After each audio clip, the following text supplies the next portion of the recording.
Hello everyone. In this video, I'll explain how to set up Shopify payments without an SSN.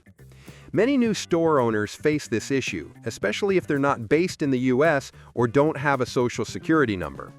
Shopify payments normally requires an SSN for US businesses, but there are alternative options depending on your location and business type.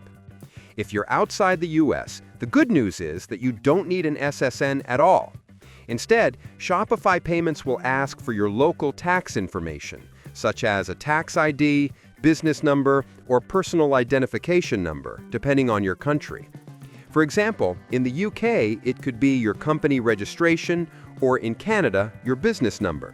So when setting up, just provide the local identification that applies to your region. If you are in the US but don't have an SSN, you'll need an EIN, which is an employer identification number issued by the IRS. You can apply for one online, and once you have it, you can use it in place of the SSN when enabling Shopify payments for your business.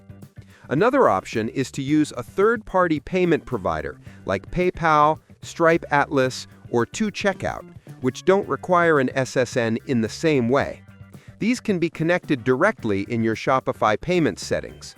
So even without an SSN, you can still activate payments and start selling, either by using your country's local ID, an EIN, or a trusted third-party processor.